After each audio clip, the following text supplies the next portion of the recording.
गुजरात में इस साल के अंत तक विधानसभा के लिए चुनाव होने हैं। फिलहाल चुनाव आयोग ने विधानसभा चुनाव कार्यक्रम की घोषणा नहीं की है, तारीखों की घोषणा नहीं हुई। इसको लेकर बहुत सवाल खड़े हो रहे थे।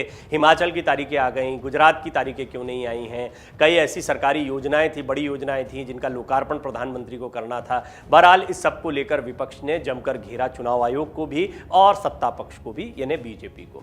गुजरात में चुनाव की तारीख भले ही घोषित नहीं हुई हो, लेकिन चुनावी समर में मैदान का हर कोना कसा जा रहा है। सभी राजनीतिक दल गुजरात के चुनावी समर में अपनी पूरी ताकत झोंक चुके हैं।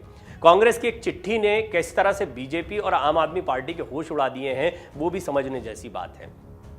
हालांकि हम आपको बता दें, कांग्रेस बहुत ज्यादा मुखर नहीं दिखी चुनाव प्रचार में, लेकिन प्रधानमंत्री मोदी ने भी कार्यकर्ताओं से ये बात कही है कि जिस तरह से ब्लॉक स्तर पर कांग्रेस काम कर रही है उसको लेकर सचेत रहें। बेशक बड़ी रैलियां नहीं हो रही हैं, लेकिन छोटे छोटे स्तर पर कार्यकर्ताओं के बीच में कांग्रेस काफी काम कर रही है।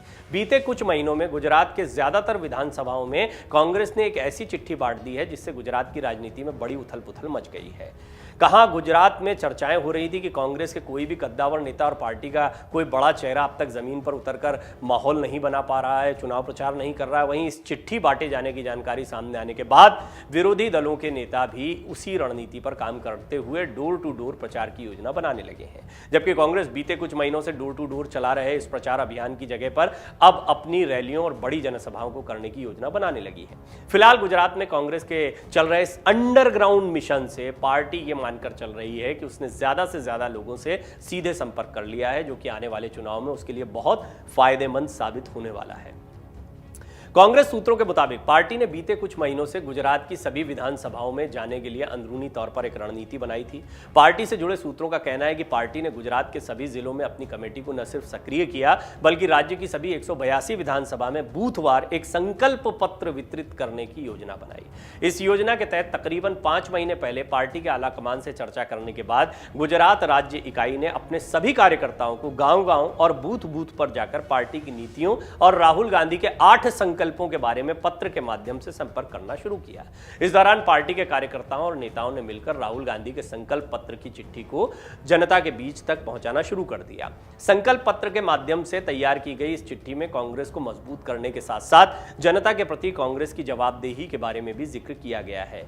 गुजरात कांग्रेस से जुड़े हुए एक वरिष्ठ नेता कहते हैं कि इस बार हमारी पार्टी ने भले ही हो हल्ला ना किया हो, दूसरी पार्टी के बड़े नेताओं की तरह बड़ी बड़ी रैलियां और बड़ी बड़ी जनसभाएं न की हो, लेकिन कांग्रेस का एक एक कार्यकर्ता राज्य की प्रत्येक विधानसभा के हर वोटर से मिल चुका है। कांग्रेस के यही वरिष्ठ नेता कहते हैं कि दूसरे राजनीतिक दल भले ही कांग्रेस को गुजरात में कमजोर आंक रहे हों, लेकिन हकीकत कांग्रेस पार्टी और उनके मतदाताओं को पता है। दरअसल पार्टी ने अपनी मजबूत पकड़ बनाते हुए गांव-गांव में बीते कई महीनों से लोगों से संपर्क करना शुरू कर दिया है।